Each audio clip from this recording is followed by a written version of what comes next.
BBC Radio Newcastle.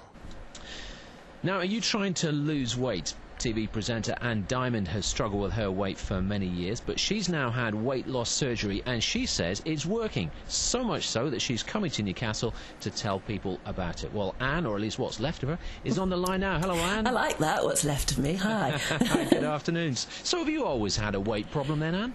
No, not really. I think it happened with, motherhood, frankly. I'll blame it on me kids. I had 5 babies, and your lifestyle changes, I think. And I think maybe there's a little gene inside me that was sort of always wanting to have its own way and decided to. And I don't know, somehow fat happened to me. That's why I called my website fathappens.com, because it's for people like me, really, to whom fat has happened. And I'm not saying we're totally blameless. Of course, it must mean that we've eaten the wrong things or too much of things and not done enough exercise. But frankly, I know a lot of thin people who don't do much exercise and eat nothing but crisps and chips. And, we're all different. To some of us, fat happens. To others, they get away with it. Can I ask you that? It's a bit of a personal question then, but when you're talking about, you were having a weight problem, what kind of size are we talking about here? You're not going to tell me that you ballooned up to a size 10 or something ridiculous. Ballooned, darling, no. The day I, in the end, went and decided to opt for weight loss surgery, and I was weighed at the clinic in Belgium, I was 99 kilos. Now that is 15 stone 10. Oh, right. Yeah, yes, that's big. That is pretty impressive. It's big. I tell you what that is. It's what they call morbidly obese. It's on the brink of losing your health. I think that, that's what motivated me. OK, vanity is one thing, and, having the papers poke fun at you is another. But I'd got to the point where I was also worried about my health, and I looked in the faces of my children, and I thought, I want to be there for them. And I tried everything. That's the other thing, is you don't go for surgery as a first option. I had tried everything. I'd wasted nearly all of my 40s yo-yo dieting, and that in itself is unhealthy. Every time I lost weight, I put on more again. And I was just facing, going into my 50s and 60s, becoming a fat old lady, and I did not want that. I also wanted more years ahead. Now, you're talking now about your first operation then to try and lose weight. This was the one in Belgium, and this was one that came out during the time in Celebrity Fit Club. You basically said it didn't work. Yeah, well, that's why I went on to Celebrity Fit Club in the end, because the gastric band operation that I'd had in Belgium wasn't working. It didn't work. No, I could not understand it. I'd even been back to the surgeon in Belgium. We could not make it work. I couldn't make it work. So I gave up on it. I just thought, well, this is a gadget that I bought that's stupid and irrelevant. And so when Celebrity Fit Club came along, I went on Celebrity Fit Club thinking that would be the only way I'd lose weight. Public humiliation. I got the public humiliation. I didn't get an awful lot of the weight loss. One good thing that did happen, though, out of the furore that followed, was that I got a phone call from a lovely lady called Donna Ross, who herself has lost 7 stones with a gastric band, and she now runs a company which offers gastric band operations to people here in the UK. And she said, look, it should be working. We've been talking about you and we can't figure out why yours isn't working. Would you like to come along, meet one of our experts, and we'll try and figure it out? So they x-rayed me, and that showed up why it wasn't working. It had been put in the wrong place.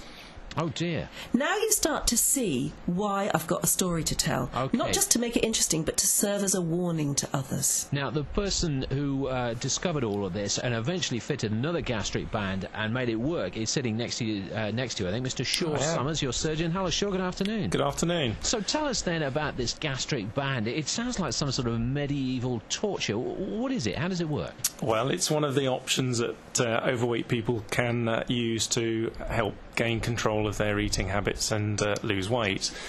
It's an operation, which is never the first resort, but it's a fairly straightforward keyhole operation where we put an inflatable rubber ring around the top of the stomach, and that should enable people to feel full more quickly and teach them to eat more slowly and chew properly, which for the majority of people helps do the trick. Now, from what you're saying then, it makes you feel full quicker, but at the same time, presumably what it doesn't do is operate on that little bit in your brain that says, oh, I just need another cream bun or whatever. It doesn't choose the food for you, and it doesn't tell you what you should be doing.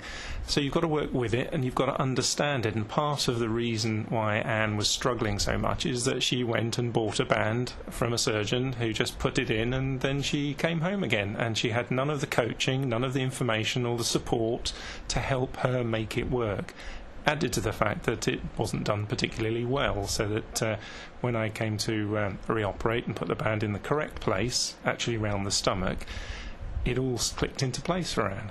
And it's now working. Now, so it works a treat once it's in the right place. Yeah. And you do need the constant support and aftercare, you really do. Is this a real problem, though? Are you still basically an eater, and you still want to go out and have, I don't know if you've got a particular weakness, but you still want to go out and eat cream buns and so on, but you physically can't now? Well, that's an interesting question, and do you know, I'm not even interested in the answer, because it doesn't matter anymore. I think that's it. The constant years of looking inwards and thinking, oh, is this all my fault? Oh, my goodness, what have I done to myself? This is like a self-inflicted injury. I think the answer is probably yes. If you took my gastric band away, I would probably in the end fall back on my old ways, whatever they were that led to me being obese. I have learned to eat differently, and I eat an awful lot more healthily. But I never ate unhealthily. I mean, this is why I campaign against the way society and the media sort of call us all couch potatoes and talk about us all as though we all stuff crisps and chips all the time. I've never done that, and I'm not lazy. You couldn't come across much more hard-working person than me. Well, maybe a few, but you know. The point is that the great thing is it's like a little friend that's always there, just making sure you never overdo it. And of course, day after day after day after day, it adds up into weight loss, which is just fantastic. And are you having to exercise? Are you having to exercise as well? Well, I think. Well, I don't know about having to. I mean, I do, because I don't want to get an awful lot of flabby skin. And the more you exercise, and the more slowly you lose the weight, your body sort of readjusts better. So I am doing some exercise and trying to tone up. I'm fitter than I've ever been, probably. But I'm not overdoing it. I didn't want a life where you had to live in the gym in order to be slim. And I don't live in the gym now, but I do some exercise, yes. What weight have you come down to, then? Can I ask that? No, I'm not. Do you know, I haven't stood on the scales for probably about a month and a half. I don't anymore. I think that's a tyranny. The point is that I know I am about 4 stones lighter. I'm certainly 5 dress sizes slimmer. I can't believe it. I'm asking you. Last week I was talking to Edwina Curry about her breasts, and now I'm talking to you about You have no shame. And do you know, I can't think of a little thing that you could put in your brain to give you any. So I can't help you. I don't know, maybe your surgeon will come up with something. Now listen, Anne, you're coming up to Newcastle then very soon to talk about your weight loss. Where can people come and find you? Well, I don't know yet, because we've had such a tremendous response that we're having to find new venues all over the country. We are coming to Newcastle, but I can't tell you exactly where yet. The best way is to keep in tune with us on fathappens.com, where you'll be able to read my story and all the mistakes I made and hopefully learn from me. You'll also get lots of links to lots of advice, but you'll get the dates as and when I know them. And finally, what is your message, Anne, for people this afternoon who are struggling to lose weight and, to be honest, probably couldn't afford to pay privately for the kind of operation that you have? Well, I ought to add that it's not just a private operation. It is available on the National Health Service in certain parts of the country. It depends where you live. Don't know about Newcastle. But I think what I'd like to say is just that, look, it's not a matter of fault. Don't blame yourself, because that won't help you. There are constructive ways to lose weight. Go on to Fat Happens. There are lots of different ways. One of them is surgery, and if you're interested in surgery, then I've got the facts on that for you. But there are facts of lots of other ways to lose weight on Fat Happens. There's also a community of people who will buddy with you and help you. You can't do it on your own. You need to be loved and supported by others, and you'll get that on Fat Happens, and you'll get the advice and the help you need. All right, well, have a look. Thank you for talking to us this afternoon, and to Shaw as well. Just a reminder again of Anne's website. It's fathappens.com.